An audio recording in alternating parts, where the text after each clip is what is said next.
Hello and welcome to another episode of Starside Chats. I'm one of your hosts, Zach Owens, and joining me as always is Aaron Capo. Hello. Got a lot of news this week. A lot of game releases and just new leaks of things. We're going to talk about that PS5 Slim leak. I don't know if that's real or not, but we'll talk about it.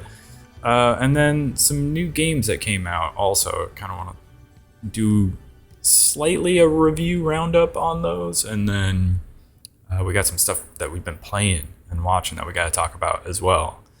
So speaking of things that have come out or are due to come out, Call of Duty Modern Warfare 3, they released a teaser that was just like, hey, Modern Warfare 3 is coming November 10th, and they showed no gameplay, no actual gameplay whatsoever. Yeah. And the funny comment that I saw about this was like, stop naming your games the same thing as you named a previous game in the series, because there already is a Modern Warfare 3. And so they like clipped a little picture of like the previous one, or like, this is the search results I get. So yeah, I don't know. We've been sort of not on the Call of Duty train for a long time. Yeah. But you think this one will just be a day one Game Pass thing now? Oh, yeah. Well, actually, I don't know. I mean, how quickly do the mechanisms of these types of things work? Like, by November, I don't know if it'll be... Will that have been... I would assume so.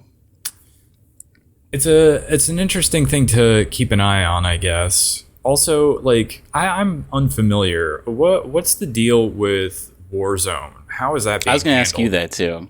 I don't know. Because, like, also, Blackout is not Warzone, right?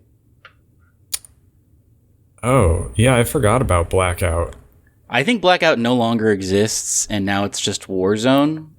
What was Blackout? Was that the initial iteration of their Battle Royale? Yeah, I think so. That was the first one. And then they just, like, renamed it to Warzone? Or maybe that was, like, the Black Ops version of Battle Royale, and then they did a Modern Warfare version of Battle Royale. I don't know. Called Warzone? I don't know if they ever existed concurrently, or if one of them just ended and then the second one began.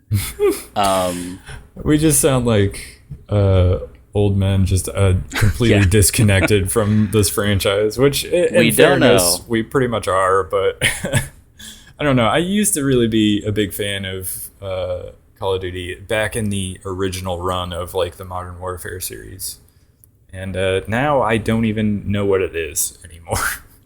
I like to look at battle royales. It's been a long time since I dipped my toes in it. I think the last time I did, we talked about it on the podcast, I very briefly was into Fortnite for a while when they went cyberpunk, but yeah, when they haven't really done that recently. When they introduced the no build mode, that's when I like finally gave Fortnite a shot, and when I was playing against bots, it was fun. But once you get the reality check of starting to play against other players, you're like, okay, I've had enough of this. But I don't know. I have never been a huge battle royale guy, but every now and then it's fun to like dip your toes into something like Apex Legends or Fortnite, and just try them out for a little while. You know, Gamescom is coming up, according to Jeff Keighley, who's constantly tweeting about it. I wonder if we'll get any sort of Call of Duty stuff at Gamescom. Could be. Yeah, I mean, usually I feel like they show the next Call of Duty game at E3, or I guess it would be Summer Games Fest now, but they didn't this year, so they're going to have to show it eventually. So that could be a good sort of mark your calendar type of a thing for seeing more about Call of Duty. What were you going to say? I was going to say, I'll be marking my calendar for October 13th. Yeah, is that when the digital version of this game drops as well? We're talking about Red Dead Redemption finally getting off of the 360 PS3 era and moving somewhat more recent. This is a really weird announcement to me. Yeah, it is weird. But yeah, it's coming to Switch and PS4.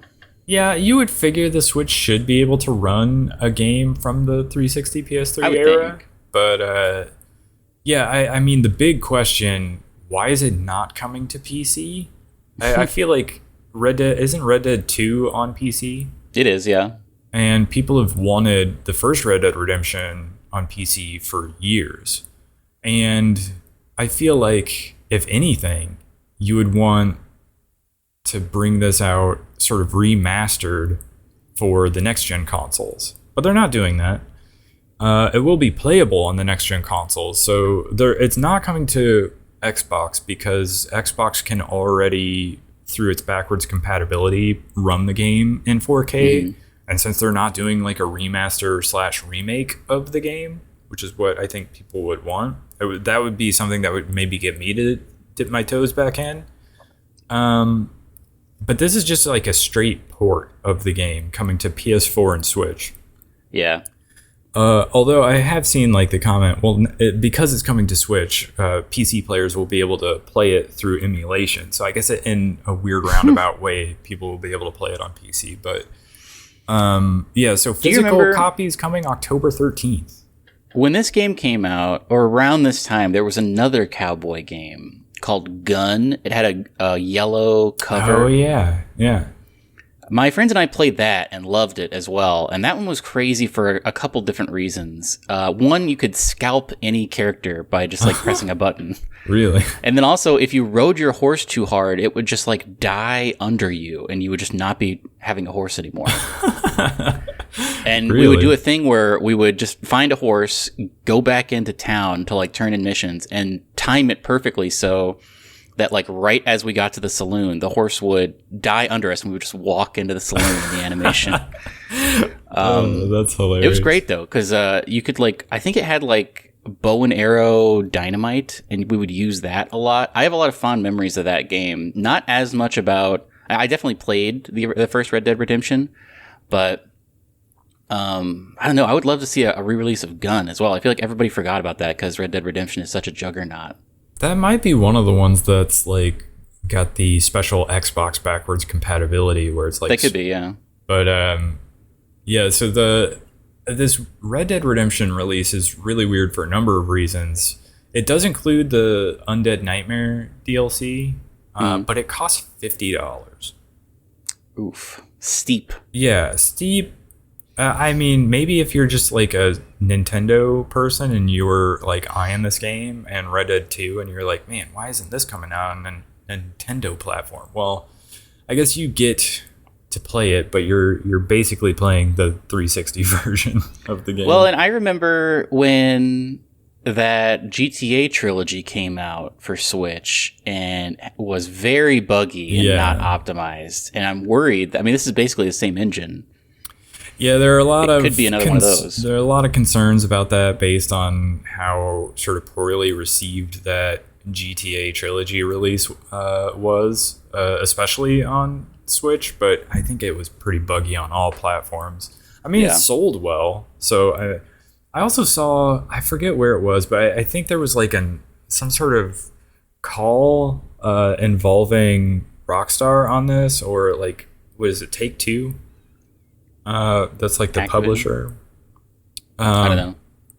And they were talking about how when they consider, like, they were asked basically why it wasn't a remaster or a remake, and their CEO was like, well, in the absence of, a lot of passion around, a release of that sort, we might choose to just release it as a straight port. It's just, and everybody's like, wait, really? There's no passion at all from your entire team or your organization around creating a remaster or remake for one of the best games of the 360 and PS3 era? I find that shocking and surprising, but... this isn't in our show notes, but did you see that article about how Rockstar is partnering with like a role-playing GTA 5 server? No. There's some GTA 5 has had a very long tail because its multiplayer is constantly getting updates and people are just like messing around in there and doing weird stuff. It's almost a little bit of a metaverse type thing where you just like drop into a world and you have this persistent character with like a house and whatnot that you're leveling up and things like that. But I guess GTA role playing is also pretty big on like Twitch as well as just in general. And Rockstar, I guess, has like partnered with a prevalent role playing community, and they are, I think, asking them their thoughts and like helping them develop GTA 6 multiplayer, which people find exciting. Yeah, that's interesting. Yeah, GTA 5 is a little bit like Rockstar's Mario Kart, where it just like keeps selling even though it's like super old, and you wouldn't think that there's anybody left on the planet that wants to play the game that doesn't already own it, but somehow they're still buying it. I think I saw recently even there was like a PlayStation like most downloaded games list, and GTA 5 was still like at the top of the list. I was just like, it's because of that multiplayer. They've added so much to it, and there's like it basically is like a mini MMO. Yeah, I mean, I have tried their version of multiplayer stuff between like Red Dead Redemption 2 and like the old GTA games, and I always get a little bored by them. They're a little bit too sort of freeform. It's not like, you know, a cozy game where you're just out there like farming stuff. But it is like free roam where you're just running around and getting griefed by other players. And it's just like, there's not really much here for me. I don't know why. Like, there are actual game modes that you can play, which is fun. And I guess I would rather drive around in a cool car in like the GTA universe as opposed to riding a horse in Red Dead Redemption. But yeah, I've tried to get into their multiplayer offerings and have just not been able to do it. I think a little bit it's also that I don't love their shooter mechanics. I think that's part of the problem for me trying to get into like a multiplayer version of it. Like if I'm just playing through a story, like I'll deal with the fact that I don't particularly love their shooter mechanics, but like I don't have a lot of desire to play it from a multiplayer shooter perspective. So, but that's just me. Speaking of weird things coming to last-gen consoles, what if I told you that the developers of Star Wars Jedi Survivor are working on a PlayStation 4 and Xbox One port of the game? I guess I would say, what? Yeah. So, I mean, it makes sense to me if you had released the game on PS4 and Xbox One to like create a upgraded PS5, Xbox Series X version of the game, but this is the other way around. Like I know Jedi Fallen Order launched originally on PS4 and Xbox One because that was the generation it was on, but I feel like that game had its technical difficulties and they're now trying to port a game from the next gen consoles back to the old consoles. It's like we cannot really move on from last generation. I mean, it definitely speaks to the unavailability of these consoles, because like I'm someone who still doesn't have a PS5 or an Xbox Series X, even though I do see Xboxes when I go to Target now. I still have not seen a PS5 at Target, just like behind the case. But I think that maybe they see the numbers and they realize that still people are playing PS4 for now. So maybe it makes sense economically, but it seems like a big waste of time to be. Well, I was going to say you're adding on a lot more development costs to like make a last gen version of the game. Yeah. But maybe you're right. Maybe it is a situation where there's just not the install base yet on the next gen consoles. Even though we keep seeing all this like, you know, great sales for the PS5 in particular. Yeah. I don't know. It is a weird thing where we're just like, I guess if you're still like yourself, still using your PS4, like you really, I mean, they're not giving you a big reason to upgrade. You could still play God of War Ragnarok. You could still play Horizon Forbidden West. And now you're going to still have one of the bigger games from this year. Was Elden Ring on PS4? Yes. So, I mean, you still had that game as well. It's just, there's not a lot of, like, real reason to be like, oh, I can't play this and I really want to just yet. I mean, I think that's crazy. coming, but It still hasn't hit yet, even though we're like halfway through the generation. Yeah, I was going to say, I mean, the PS4 and the Xbox One, I think have had more staying power because there was that big shortage and nobody was able to get it. And so I think a lot of developers were just like, no, our target is cross-platform now. It has to be for both generations. Whereas I think if that hadn't happened, they would have stopped doing that way sooner and been like, no, all of these are PS5 exclusives because everyone has PS5s now. Yeah, and there has been this generation an emphasis on like scalability, in particular on the Xbox side of things, because they have like two different SKUs in terms of like the power between the Xbox Series X and the Series S. And obviously, we've talked in the past about how that's been a problem for developers. I mean, if you just look at Baldur's Gate 3, and the fact that it's not on Xbox right now, or, you know, soon to be the way it is, like, you know, it's coming to PS5 first week of September, but it's not going to be on Xbox because of that. But I remember it being a big deal when Forza Horizon 5 came out, where they were talking about how like the game scales so well that they can have it running on the Series X, the Series S, and even like the Xbox One, and they're just able to like, you know, make the changes necessary to keep it running and running pretty well on all of those different, you know, SKUs. But maybe that is something that developers are getting better about, but you would think it would come with limitations in terms of like what they're able to pull off, which is why I think people would rather they just focus on PS5 and Series X. But yeah, I mean, I remember people lamenting that when the PS4 came out and a bunch of stuff was still on PS3. For a long time, people were just like, you got to drop the PS3. Like, it's hurting the product to also be like available on PS3, basically.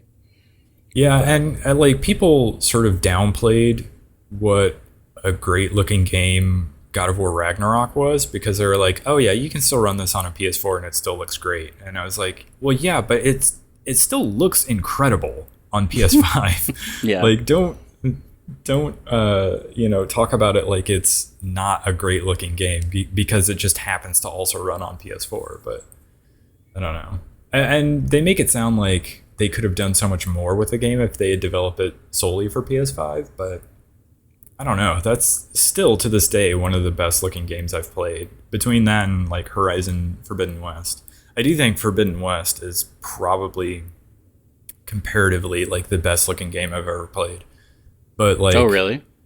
Yeah, just from like like the graphics, the sort of the realism in terms of like the character movements and just like the dialogue scenes, it just looks incredible. Like not just like an art style thing, but also just like the graphical fidelity of it. It looks pretty incredible.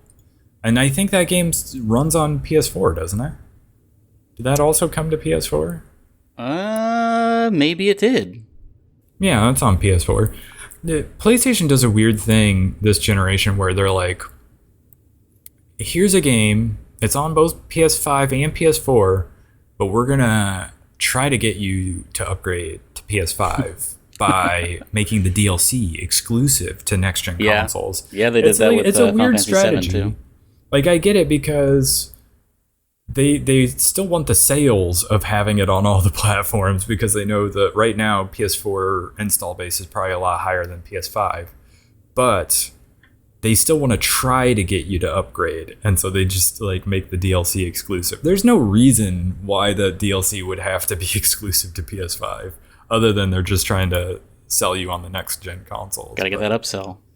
Exactly. Did you Zach, there was a Pokemon Presents. I didn't really see this. The only thing I saw from this was the picture of the new plush that they're releasing based on a certain Pokemon, and it looks like something else. This got kind of a lot of attention on the internet. They're not doing themselves any favors. Like, if you look at the link we have in the show notes, the first one where it's like kind of head on is like, okay, I see what they're trying to do. But then the second screenshot they have is very tone deaf, I feel like. Yeah. That somebody posted that picture and didn't realize that's what it looked like. That's insane to me. How did they make this at all and not realize what it looked like? Basically, How would you describe the look of this to people listening to the audio? I would say it looks like a... You know what? I think it looks like a white cigar. Coming out of a little base of some sort. It is... I mean, there's no way around it. It looks like a dick and balls. It's a wiglet, supposedly. That was their inspiration. Now, I mean, even like the Pokemon developers, at some point, you have to think, we need to be a little more responsible with how we're designing these things. Yeah, like, you know how in the TV show they have those little inserts where they're like, name that Pokemon, and it's like a shadow, and there's like, it's like a little thing. And then later they come back from a commercial break and they're like, hey, it's Wiglet or whatever. Somebody had posted an image of that and it was just the shadow. And they're like, what Pokemon is this? And it just is great. Yeah, this one.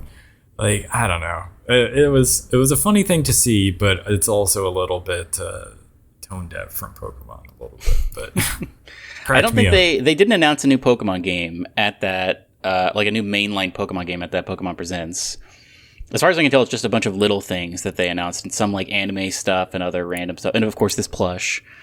But yeah, no big news. Wasn't there a DLC for the last Pokemon game? Yeah, that like Emerald Mask or something. Yeah, and they did add a couple games to Nintendo Online. There was like that Game Boy Color Pokemon trading card game, and Pokemon Stadium for the 64 are now on, or shortly they are available on Nintendo Online. But not anything super huge. I do also remember seeing a lot of people posting about how bored they were with this presentation, but yeah, we were all excited about it because it was going to be 35 minutes, but it kind of came and went and did not have a lot of interesting reveals. Well, speaking of reveals, there was the announcement this week from Bungie of the new voice actor who's taking over the role of Zavala now that Lance Reddick has passed away. And I thought, one, his voice is very different, the actor that they've gotten to take over the role. Yeah. So it'll be pretty different, but also like great casting either way. Yeah. I really like Keith David. He's great. He was the voice actor of Anderson in Mass Effect. So I always think of him for that role, but he was also in Armageddon in a very small Did you ever play Saints Row 4? I didn't, no. He's in that. Oh, is he? As himself. Oh, really? That's awesome. In the Saints Row universe, I think at some point you just become friends with Keith David, and he's just like a character that exists in your crew, and it's very funny. That is funny. He also is great in that weird Yahoo season of Community. Oh, I didn't know he was in that. Yeah, not a lot. I feel like that kind of flew under the radar because it was for a very, very brief while, Yahoo was like, oh, we're also a streaming platform. And their big get was Community. And I think that ended up bankrupting them. And they were just like, we're not doing this anymore. But that season of Community is very solid. And Keith David is in that. Yeah, he's great. Great voice for any sort of voice acting you would have to do. But it sounds very different than Lance Reddick. I'll be curious to hear like if he's doing some sort of special voice or if it's more or less just Keith David's voice. But I was thinking about this earlier this week. I still have a lot of nostalgia for Destiny 1. And I would love for them to do a like World of Warcraft Classic style thing where they release it. Because I saw there was like a mug on Etsy that was just like Zavala's monologue from that first strike, the like Sepik strike, where he says like the Fallen will continue to claw at the walls of the city until and it was just that monologue written on a mug with like Lance Reddick's face on it, and I was like, man, I have a lot of nostalgia for that. I don't really want to dip back into Destiny 2 though. Yeah, and I've heard that recent like update DLC thing they had was not the best, and Really? the people are not super loving Destiny at the moment. Which, I mean, that happens. It kind of comes and goes, but Yeah.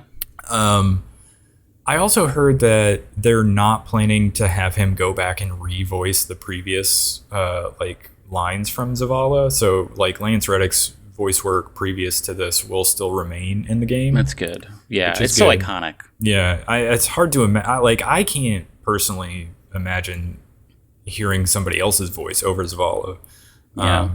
Even though I like Keith David quite a bit, but yeah, I do wish that Bungie would, because I have to think that Destiny is eventually going to stop and they're going to move forward with other projects. We can only hope. And there's a part of me that wants it to not just disappear from the face of the planet as like live service things eventually do. I get nostalgic for it the same way you do, and so I would almost like them to like do some sort of big effort to like, I don't know, make a version of the game that you could still play through without the online components. Yeah. Or maybe like just like preserve some sort of peer-to-peer like strike playlist type of a thing. I don't know. Basically, I don't want it to go away entirely. And I want it to be a type of thing where if you are feeling nostalgic for it, you can jump back in and play it. But it won't be, you know, this sort of MMO thing anymore. But I feel like that's a huge effort and a huge undertaking that will probably not end up happening. But yeah, game preservation is not in a great place, and I would love for them. There should be some sort of pipeline where a company is just like, this is over. Here is like an open source version of it, and we can live on the internet for free. But unfortunately, we're not there yet. Yeah. It's a shame because I feel like there are a ton of, like, even World of Warcraft. Like, you have to imagine eventually one day, like, that game is just going to not exist anymore. And it'll just be like, hey, remember the great days of World of Warcraft and Destiny and all of this? But it's a shame. That's why I feel like if a developer is going to take on a project like a Destiny, they should have, like, as part of the plan, some way to like preserve the game so it's still playable even after they like shut the servers off. I agree. But I don't think that is a thing that any developer is currently thinking about, unfortunately. Did you see this Crowsworn stuff? I did not. They had their anniversary, and they released a demo for their backers. And so if you want to see more gameplay of this, a bunch of YouTubers have gotten access to a Crowsworn demo. And like that Relia guy and that Fireborn guy, basically a lot of Hollow Knight people have been playing this. And you can watch those. I think it's like maybe a 2 hour or like an hour and a half long demo that they played through a bunch of times. But yeah, Crowsworn is that game that is, I think, very much inspired by Hollow Knight. It looks like Hollow Knight, but a different main character. You're a little like plague doctor guy, and you've got guns and a little scythe, and it seems cool. It's a Kickstarter game, so you know, TBD on when it will ever be released. But it seems good, and it seems like they are. I started following the developer on Twitter, and they do post pretty regularly on Twitter, not like Team Cherry, where they're like never posting about Silksong ever for some reason. But this looks great. It's coming along really great, I think. I think it's going to be really cool when it comes out. And yeah, if you're interested in Crowsworn or you like Hollow Knight, and you're interested in something that's very similar to Hollow Knight, definitely take a look at this, because there's a ton of new footage of it online now because of this demo they released. So is this demo playable, or was it just released to like certain content creators? It's just for backers, okay. And it's people at some tier that can no longer get at, I don't think. But yeah, we can't, as mere civilians, we can't play it now, but we can watch people play it. The video we have linked in the show notes describes it as an action-packed Metroidvania inspired by Hollow Knight, Devil May Cry, and Bloodborne. So if that gives you a visual of what this type of thing will be, yeah, there you go. It's cool. I'm excited for it. It is cool. It does look cool. The big question is, will it come out before or after Silksong? That is a great question. Still a huge question mark. Like I said, Team Cherry, the makers of Hollow Knight and Silksong, are extremely tight-lipped about the progress of Silksong, not getting any sort of updates ever.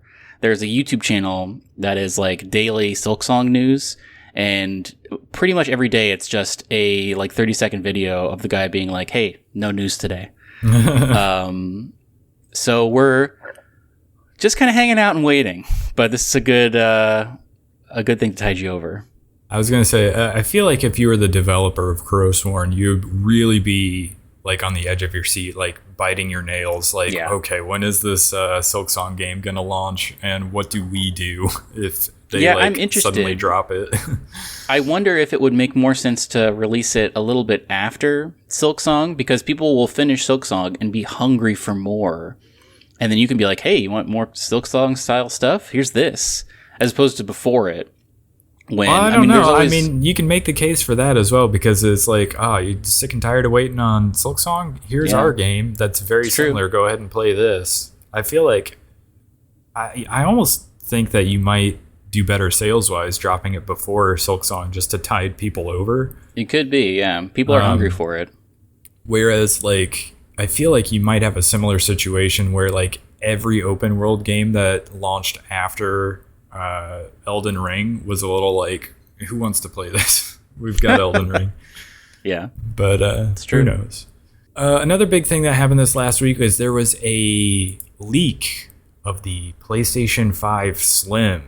Yeah, and we talked about this a little bit before we started recording. It definitely looks like just the shell of a PS5 Slim, if it is in fact real, because the guy in the video is just like waving it around, like, take a look at this.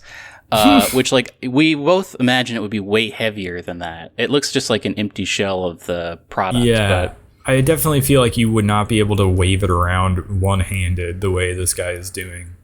I mean, you talked about it a little bit earlier, but there have been a lot of really good deals on PS5s lately, and people speculate that's because they want to get rid of their regular PS5 stock to, get this ready to release, this PS5 Slim. So, I don't know, I think this is probably real, but we haven't really seen anything about them, like, teasing it or anything. I don't know. It also doesn't look as slim as I thought it was going to look. Yeah, I think that was the big takeaway from this, is there were sort of two things that made people wonder, because it may be slightly slimmer, but it's not really a slim the way you would think a slim version of a console would be. It's like barely smaller, maybe. And so maybe it's just like a mid-cycle refresh of the hardware and less like an actual slim version of the console. It's interesting because usually slim versions of consoles look a lot like sleeker and cooler, in my opinion. Whereas this just looks like they have shrunk the PS5 a little bit. It still has those wings on the top, which I'm not a fan of. It just looks like a smaller version of a PS5, which I think is a weird thing to do. Previously, like one of the best slims was, like, I think the PlayStation, where the original PlayStation was kind of bulky and big, but the PS Slim was very sleek and cool looking. Yeah. Similarly, the PS2 one, I don't remember what the Slim looked like, but I feel like I remember it looking, pretty different from the original PS2. Yeah, it was a lot smaller, and I don't remember the PS3 one. I don't either. I don't know if there definitely was a PS3 Slim, but yeah, I don't know. I don't know how to feel about this, because the rumor is it's gonna be the same price as a PS5 right now, which is, I think, like $400 or $500. Yeah, and it was weird because the hardware looks like there's like USB-C ports on the front instead of the USB-A ports that you get right now on the main hardware, and some people are like speculating that this is fake, because why would they ship a new version of the console that has like different ports than the previous ones, because they ship cords with a USB-A on the other side. So they would have to start shipping new charging cords so that you could connect them to your console. And is that something that they would actually do? Maybe, I don't know. I've gone on the record as saying that I think the Xbox Series X looks way cooler than the PS5. It does. Yeah, it definitely does. And I would love to see what a slim version of that looks like, but I also don't really need that. I like how big it is. Whereas the PS5, I think it's a little annoying how big it is. So I'm glad that they are making a slim version of it. Yeah, I do. I almost wish that this is like a fake leak and that somebody just like 3D printed what he assumed a slightly smaller version of the console would be, and that they're actually working on one that is like, I don't know, closer in size to something like the Series S. That would be great. I have also heard that the rumors are that there'll be sort of two different versions of the Slim, one that has the disk drive and one that doesn't. But like it'll be like sort of an attachable disk drive. Oh. And so even though they're sort of going with, the digital version of the console, there will still be a way to attach a disk drive to it in some way. And they could sell that drive separately, which would be an interesting thing because, I mean, if you bought a PS5 digital only, like you don't currently have an option if you decided later on in the generation that you're like, I do like physical games, I want to get physical versions of games.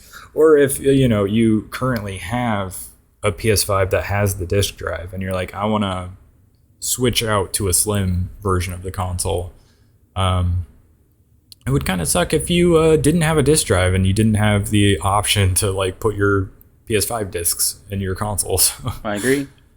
So yeah, it's interesting. I don't know how close this is, but I do think the fact that they are starting to put the PS5 on sale is maybe an indicator that they're trying to move the rest of that hardware until they can finally launch a slim version. That is my question to you last week. I don't know if it's changed at all. Would you buy the sale version of the current hardware just to get it cheaper, or would you wait and get like a slim version? That's a good question. Because with my setup right now, the console would kind of go behind the TV where I wouldn't really see it ever. So the aesthetics of the console shouldn't really matter much to me, but if it's like you say, and this guy just like 3D printed something where he was like, hey, I heard some rumors and this is what I think it would look like. And in fact, the one that's actually being built looks like a lot cooler. I mean, my PS4 is the Destiny version of the PS4. So it's like nice and white, which is cool.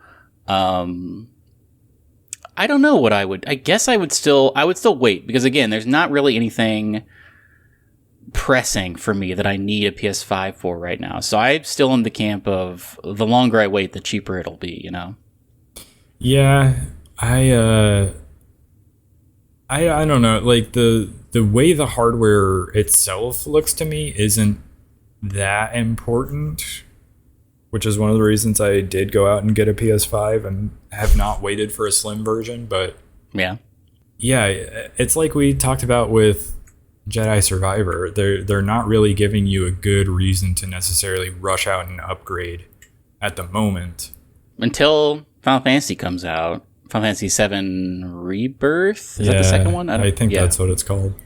That's going to be a PS5 exclusive, and that might be the thing that takes me over. Yeah.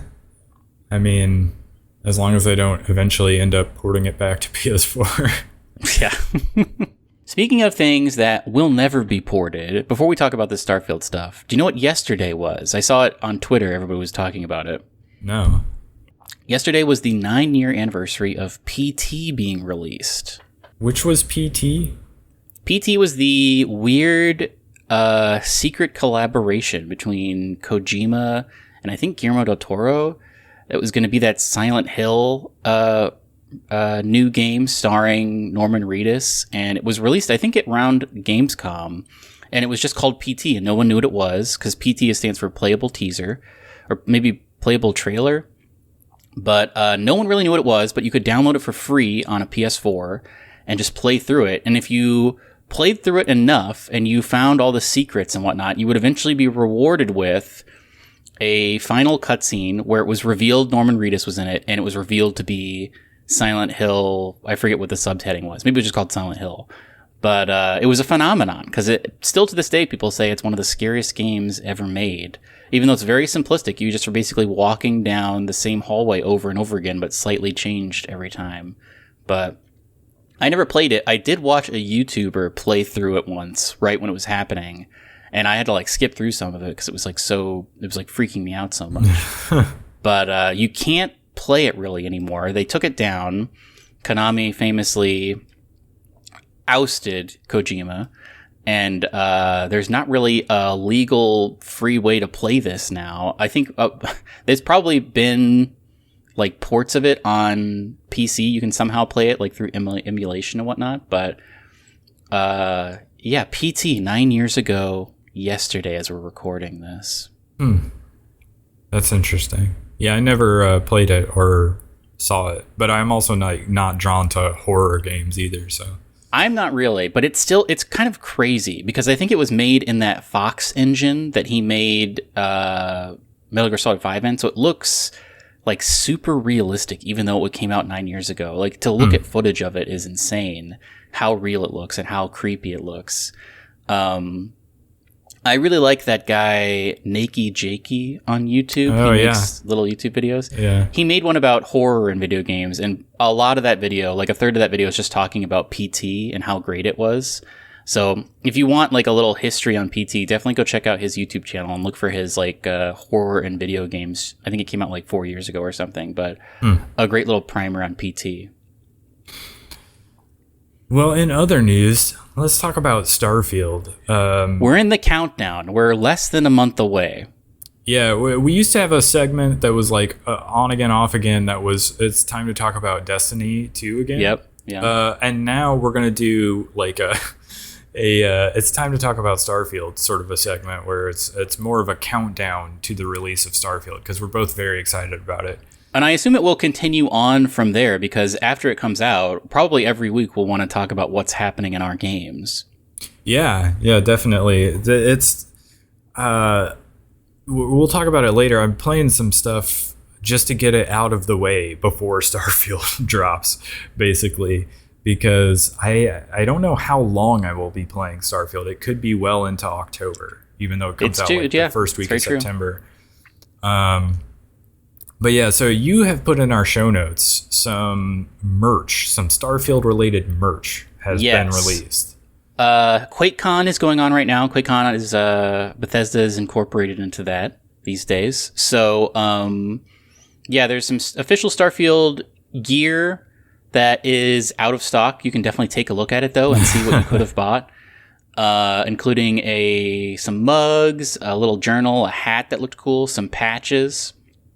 As well, there's a really cool Starfield Constellation desk mat that I think I would definitely have bought if it was not out of stock. Yeah. And then I also there's a cool bomber jacket that this other company called Insert Coin is making. That also looks pretty cool. Is like $85. But it's a very cool looking jacket. I'm a big fan of those like members only jackets. I think that's a cool way to look. And this looks like a members only jacket to me a little bit. I often think about getting stuff like this, but I'm always like, am I going to still want to wear this like 5 years from now when like Starfield has been like kind of long in the past? Like, if the branding were a little bit more subtle, it didn't just have a giant Starfield logo emblazoned on the back of it, I might have considered it, but it's like $85. So it's kind of crazy how expensive it is. I did like the mug and the mouse pad, like desk mat, and the journal and the hat. Those seem pretty cool, but they are all out of stock, unfortunately. But every week, leading up to the release, we'll have a little thing where we talk about Starfield maybe. And then as we release, we'll talk about it way more. Yeah, week to week, we'll actually get to dive into our experiences in the game, which is pretty exciting. All right. Well, that was the news segment. Okay, so a couple of games out this week. Did you see any of this Palia game? It's sort of that. It looks crazy. Yeah, it's like Stardew Valley mixed with like Animal Crossing, so it's sort of a cozy game, but it's an MMO, which is sort of its unique feature to set it apart. And it has sort of that Breath of the Wild, like you can climb just about any surface and use a paraglider to get around. But I don't know, like I don't play a lot of this type of game, but I know it's like super popular, and so it's interesting to me that there's an MMO version of it now. Yeah, I don't know how that's gonna play out. Like, I mean, the dream of it is, I remember seeing an old, man, this was years ago. It was some like Korean RPG where the plot of it was there was a new world you were gonna populate, and the hook of it was that everybody was basically, I mean, it was split up in different servers, but every server was a persistent world that you could buy land in and like have your own little homestead on. So like you'd be allocated this land and then you could build your homestead and explore around, but that would shape the continents on each of the servers. And it seemed like a cool idea, but I think it probably didn't go anywhere. Or maybe it was very big in Korea and it never really came to America. But if it's something like that where, I mean, it's interesting. It's interesting to have that persistent world. That's like the dream of an MMO, is to have this persistent world where you can go see your house and it's always going to be next to your neighbor because it's like all user generated. But I don't know. That's the thing. I can't quite conceptualize what like an MMO version of a cozy game would be, because in a typical MMO, you're leveling up and getting new gear and you're like partying up with people to go to dungeons and to raids and things like that. But what is the version of that for a game like this? Are you like, you know, in a community where you're like everybody can sort of contribute to building things? Like what does the MMO aspect of it look like? I don't know. It's a good question. I mean, I could see them doing, instead of a raid, like this actually is a good idea that I've come up with. But instead of a raid, it would be like if you did Stardew Valley, like the Egg Festival is the raid, where like you party up and now everyone does your little community festival as a raid. And you have to like, you know, do the dance and whatnot. I think that'd be funny. But I don't know. It's an interesting take on an MMO where it's not going to be combat focused, really. It's just going to be chilling focused, I think. Yeah, I can see maybe they'll do like different events where it's like maybe you have like your own community, like, you know how they do like different guilds or whatever. Yeah. That you could join, and then it'll be like, oh, this month there's a contest to gather the most of this resource or whatever, and it's like a which community wins type of a thing. You get like special items for that. I can see them doing stuff like that, but other than that, I don't really know what the MMO aspect of the game will be. But yeah, I've seen some people play it. I mean, it looks like exactly what you would expect a game like this to look like, a little bit like that Disney Dreamlight Valley, but without Disney characters. Yeah. I don't know. So I don't think we talked about it on the podcast, but earlier this year, I think it was like back in March, I was in like a little bit of a funk when it came to games. Like I was playing Like a Dragon Ishin and Metroid Prime Remastered, and I was just like not in the mood for like action games at the moment for some reason, and I like needed to take a break for a while, and that was when like we went through that Loop Hero period of time where I was like playing something that was a little bit more relaxing that I could just like put on a TV show or a podcast or something and just kind of click around and kind of turn my brain off a little bit. And one of the things that came out of that was my first experience with Animal Crossing, because I dipped my toes into Animal Crossing New Horizons for the first time. And I think it was because Nintendo Life put out like a video at around that time that was like the 3-year anniversary of the release of Animal Crossing New Horizons. And they just kind of talked about their experiences with it and kind of where they were at that time. Because it's like a weird thing in the history of games where like everybody was playing this. It's like the pandemic game, right? And so to go back and kind of listen to some of the podcasts around that, it was like a really weird, interesting time to sort of like get your first experience with that. And so I played a little bit of that and got kind of into it for a little while. So it's not that I can't get into cozy games. I just have to be in like a certain mood for it. So the fact that this Palia game is like a free-to-play game and it's an MMO, I'm very curious about it. I don't think I'm in the mood currently to try it, but maybe one day I will be. But yeah, and then the other game that came out this week is Atlas Fallen. Have you seen this? Not at all. I don't know what this is. Mixed reviews. This is that game that looks vaguely a little bit like that. Oh gosh, what was that other game that was like an open world game in like a sandy place, and you're this girl who's like from New York, but she goes through the wardrobe, so to speak, and ends up in this like fantasy universe. What was that called? The game that is so bad that it didn't do well. Forspoken. Forspoken, yes. I think she was in England. Oh, was it? Didn't she have a British accent? I don't know. I never played it. She might have. I don't know. Either way, people were comparing it to that, if only for the sort of open world sandy type of a thing. But I don't know. I was curious about the game because it seems like one of those games that would have come out on like the 360 PS3 era, where it's like, yeah, this is probably like gonna get a 6 or 7 out of 10, and you'll probably forget the story like 5 seconds after credits roll, but at least like the combat looks fun.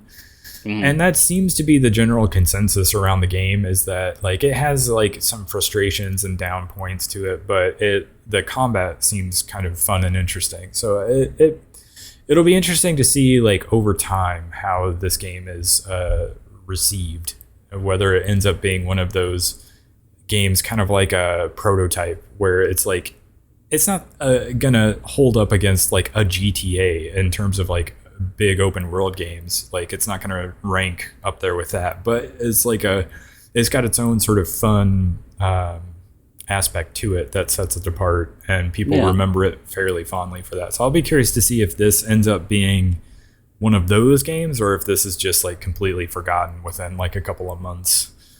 But it is getting pretty mixed reviews. The combat does seem fun. It's weird. It's like it is sort of hack and slashy, but you are building up this like momentum meter as you attack. And the interesting thing about that is that as you build up your momentum meter, you do more damage, but you also take more damage. And then once you sort of fill up the bar, you can kind of like spend all of it to do like this big, crazy sort of like ultimate attack that deals a bunch of damage. And so you're sort of, the game within the game, you're sort of managing that momentum bar. But it's a game that if you look at the cover art, you're like, oh yeah, this looks super generic. But then when you see it in action, you're like, oh, this actually does look kind of cool. But I don't think I will be picking it up just because we are so close to so many other games. It's true. Also, Vampire Survivors launched on Switch. Yeah, with multiplayer. You can do up to 4-player co-op, I think. It looks cool. They've still been putting out content for this game. It's still going strong. I mean, it birthed a new genre, kind of, and it's still kind of leading the pack of that genre. Yeah, I don't think any of the other ones have quite captured the audience the way the Vampire Survivors did. And maybe it's just because they hit it out of the park with this one, and everybody can't help but compare the others to it. But it's a fun game. It's one of those games that you start playing and you're like, oh, I get it. You look at it and you're like, I don't quite understand. Why are people so into this? But then when you play it, you're like, oh, I get it. Yeah, this is fun. So yeah, to have it on Switch, I think is a very cool thing. And the fact that they added co-op for it, that's also very cool. Is it like split screen co-op? I actually don't know how the co-op works. That's a good question. I think everyone has to be on the same screen. I don't think it splits it, but I actually am not sure.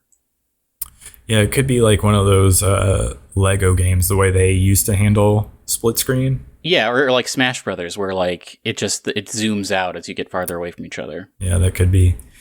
I think that would actually be really fun. Yeah, to play co-op. Let's get into what we've been playing and watching, because I'm excited to hear that you have finished Tears of the Kingdom. It's true. I had a lot of free time, and I definitely did not 100% it. I'll say that. I never even tried to fight a Gleeok, because I didn't want to deal with that. But I explored a bunch. I got, I would say maybe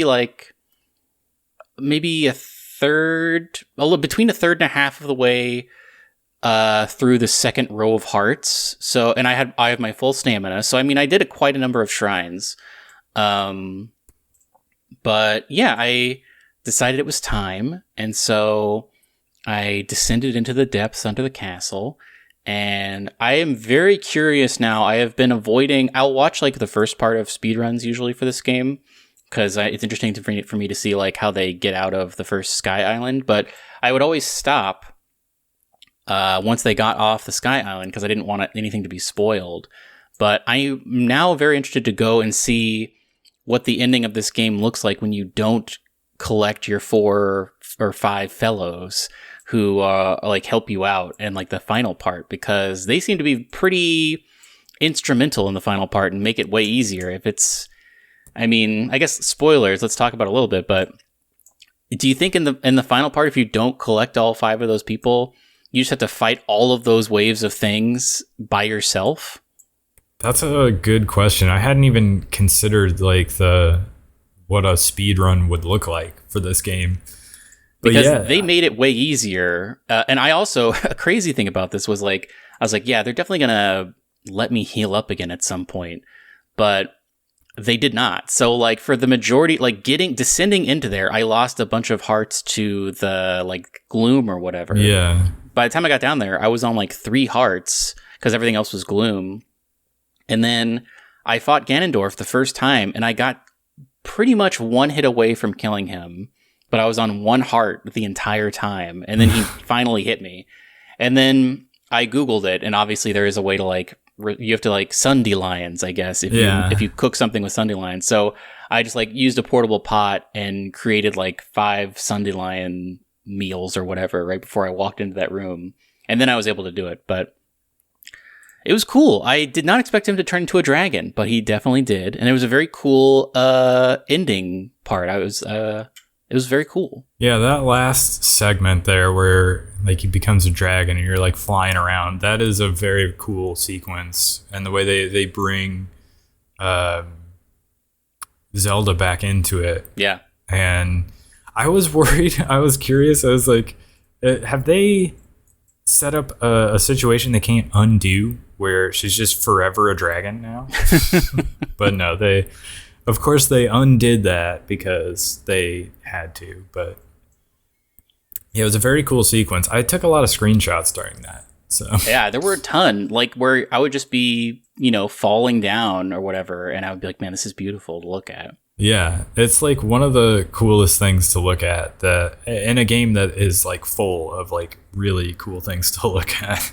I took a lot of screenshots throughout my playthrough of Tears of the Kingdom, but right now I feel like it's definitely my game of the year. Like we in our countdown or whatever, our top 10 builder, it's sitting at number 1, and Starfield's gonna have to go above and beyond really I had so many like little cool moments in Tears of the Kingdom that will stay with me. So yeah, I'm very curious to see how it could be topped.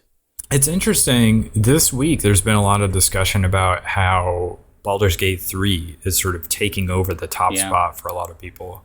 Now, we haven't played it yet, so that it's an interesting one to think about. I've been tempted to pick it up, but I'm still a little hesitant because I don't know if it's my kind of game, but also we are very close to Starfield. Mm-hmm. And it is launching on PS5, I think the same week, maybe even the same day as Starfield. So like, it being an unintentional PS5 exclusive for the time being, it will sort of be PlayStation's counter to Starfield. But yeah, it'll be interesting to hear those conversations. It would not surprise me if Baldur's Gate 3 ends up being Game of the Year over Tears of the Kingdom. But this is our show, so we have to go with what we played. And so it very well could still be Tears of the Kingdom. Yeah, could be. I did put Final Fantasy 16 at number 2, and I have completed my New Game Plus run. Whoa. It turns out if you skip all cutscenes and dialogue and a lot of the side quests, you can get through that game in quite a bit less time.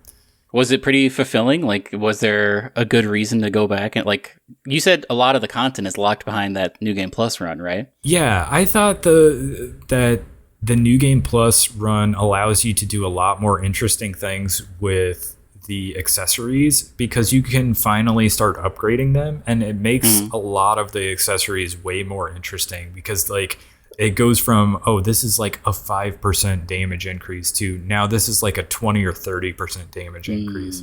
And so you can really mix and match stuff that way. But also it's just like fun to, you know how when people beat Elden Ring, they were like, definitely do a New Game Plus run because it feels like a victory lap because you're all powered up and you have all this great build going for you and you know all the patterns of the bosses. And so you can defeat them without like struggling through it the way you did the first time. It's a little bit like that, except way less because you don't struggle through any of the bosses in this game the way you would in something like Elden Ring, but it still does feel like a victory lap where you go into the fight against what's his name, the guy that has the Titan icon, and you're like, yeah, I can do that too because I have the Titan icon abilities. And so you like fight them, and it's stuff like that that makes it a little bit more fun the second time around. But also they try to switch it up by throwing a lot more mini bosses at you as well. So there's some differences between the New Game Plus run and the first time you go through it, but it was fun to just like skip through a lot of stuff and to just like quickly. It almost feels like you're doing sort of a greatest hits playthrough where you skip all the cutscenes and dialogue and a lot of the side quests and you just basically do the boss fights over and over again. And so I did get the platinum. The only other thing you have to deal with on your second run in order to get the platinum is whether you're getting enough ability points to fully max out all of the icon abilities. And you can do that fairly easily because they give you a lot of ability points for like playing through the game. I also like crafted an accessory and upgraded it, so I was getting more ability points for like completion of missions and taking out enemies and all of that, so that helped. But also there's like a pretty convenient like grinding spot later in the game where there's like a pack of like hyenas that you just like can take out really easily, fast travel back to the spawn point and go back over and take them out. And so you can grind to like knock out the last few ability points you need to fully max out everything.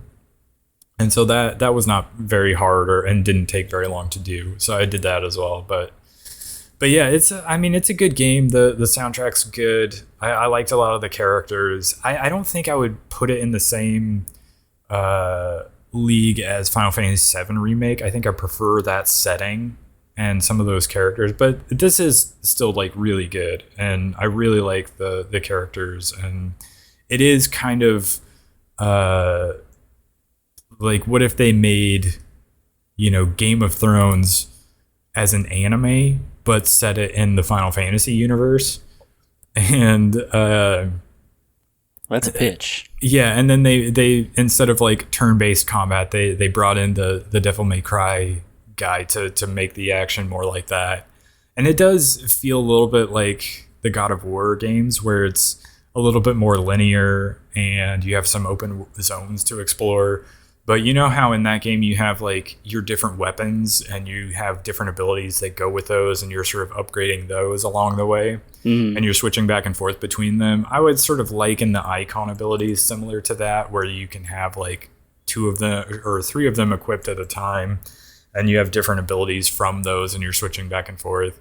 So it never really bothered me that much that you couldn't switch characters the way you do in like Final Fantasy VII Remake, because it's like, okay, I have Clive, and he has access to all these icons. I can do all these crazy, like, super powered things. My other option would be to switch to Gavin, who great character, by the way. Love the voice actor and the writing for that character, but he's just a dude with a sword. Like, it's not going to be interesting to fight as that character. So instead of switching to different characters, you have the different icons that you switch between, and that's how they sort of vary up the combat that way. But yeah, I had a lot of fun with it, and I didn't think I was going to do a New Game Plus run, but we've got time between now and Starfield, so I went ahead and did it, and it didn't take as long as I thought it would. So pretty good. I do think it will slip once like Starfield comes out, and if I do eventually play Baldur's Gate 3, which I don't know if I want to or not, but it's good. It's just not up there on the level with Tears of the Kingdom for me. Yeah. And then I did play some more Pikmin 4, which you roll credits on it after you find Olimar, which happens in I think the 4th zone. But then it's like something happens. They're like, oh, we got to go back. And then there are like 2 more zones. So like you finish the game, but you don't finish the game. Interesting. It's kind of like that Mario, the one that was paired with Bowser's Fury. Oh, yeah. 3D World. Yeah, because you would beat that, and then it would be like, well, there's 2 more zones you can do. Yeah. So there's like, I think 6 zones altogether. And it is like a really fun, chill experience to just like go around those zones and collect stuff. I don't love the nighttime ones where it's a little bit like tower defense, but you sort of have to do it because you'll like find crewmates that have like the leaves all over their face, and you have to get like a cure, and the only way to get the cure for that is doing the nighttime like tower defense style levels. And there's like a weird thing where if you fail it, it gives you the option like retry or get help. And I didn't know it at first, but the get help option just has somebody do it for you. It's basically like, oh, we brought in this NPC, and you can like, it like goes to a black screen and you just hear like the sounds of scuffling or whatever, and he's like has some lines pop up of dialogue, and then it's like, oh, we're done, we got it. And so you can kind of like you don't even have to do them. You can basically fail it and let the NPC do it for you, which is really weird and interesting. But my one big complaint about it is how it handles time. Like whatever, they got rid of the day counter where you only had a certain number of days to complete things, but they didn't go the next step and just remove it altogether. Like, why do we need to be counting the number of days that we're doing this at all? Like, why is there a it's not really a day-night cycle, but you know, there's like a timer on the day. And so you go into the open zone and you're like, okay, I have like 20 minutes and then it'll be the end of the day. So I need to get as much done here before that happens. And then it'll automatically kick me back to the hub area. Just remove that. Like, there's no need for it. There's no reason for that to exist at all at this point, because we've gotten rid of the day counter, you know, where you have a limited number of days. Just let me freely explore as long as I want and complete things. Because there was one day where I had gotten to 99% completion of the zone. And I found this other area where there was like a big enemy I had to take out, and there was like another thing I had to collect. And that would have gotten me to 100% completion of the zone. But I had run out of time on the day. And so I had to go back to the hub world, click through all the dialogue and all that nonsense, and then go back to the zone just to grab that one last thing, and then go back to the hub area again and have it count another day. And I was just like, this is so stupid. Just remove this timer altogether. Which is why I think I prefer Tinykin to this game, because there's completely no timer whatsoever. You're just able to freely explore and take as much time as you want, and it's just like this really chill, like cozy collectathon style game. And that's what this game would be if there just was no timer to it. But I mean, that's the one thing that has made me stay away from it, is that ticking clock element. Yeah, I mean, Stardew Valley is a similar thing for me. I can't get into that game in part because of the ticking clock at all times. This, I would say, it's less of a headache, but it is still annoying. So, like, I still enjoy this game, but it is a little bit frustrating to have that ticking clock. So it does fall a little bit in my view, but I can completely understand why people are super into it. So yeah, and the other game I started playing this week was Evil West. Do you remember this game? It rings a bell. So it came out like towards the end of last year, and I remember like people sort of acknowledging it as like this hidden gem, whereas a game that nobody was really talking about when it came out, but like people played it and were like, yeah, this is actually really good. It's by the developer of those Shadow Warrior games. Do you remember those? Yeah. But it's like a third-person shooter, but it's kind of similar to God of War, to be honest, the recent ones, where just in terms of like the camera positioning and sort of the different abilities you have, and like your melee is tied to like R1, and your dodge maneuver is like tied to the X button. So you hit X to dodge, but if you double tap it, you roll away. So it does feel somewhat similar to God of War, except there's a little bit more of an emphasis on ranged combat because you have like guns that you can use to shoot. But it's set in this kind of silly, over the top world where there's like a vampire post-apocalypse happening, and you're like a vampire hunter going around taking out vampires and crazy monstrous creatures, and it's been fun. I a little bit made it hard on myself because I decided to play it on the hardest difficulty. There's like easy, normal, hard, and evil difficulty, and I chose to play it on the evil difficulty, to chase those trophies for no good reason. But yeah, I've been having a fun time with it. I'm on like the last level. It's not a super long game.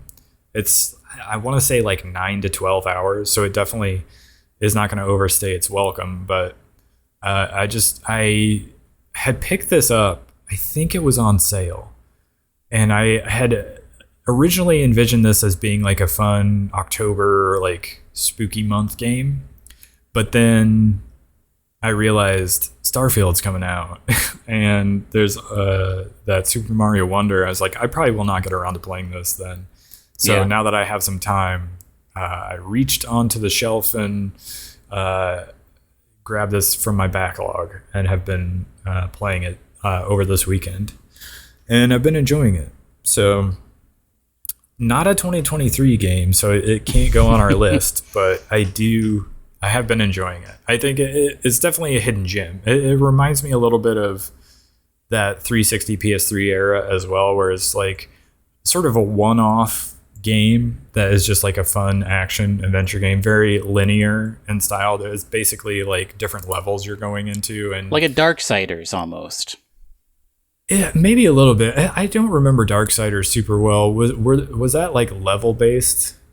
Sort of. I guess I don't know if I would call it level based, but there is like a chapter select, so you can kind of go back through previous chapters. But you're like going around, and there are collectibles in each chapter to grab, and there's like money that you grab so that you can purchase upgrades and things like that. And you have like a ton of different abilities that you can use as well, and it's sort of like Old West but mixed with almost steampunk, but also like it's like Tesla's not in the game, but it's like Tesla is in the game, where there's like electricity and everything, where you have this like special power gauntlet thing that you can use to punch enemies, but also you have like different electrical powers that you can use.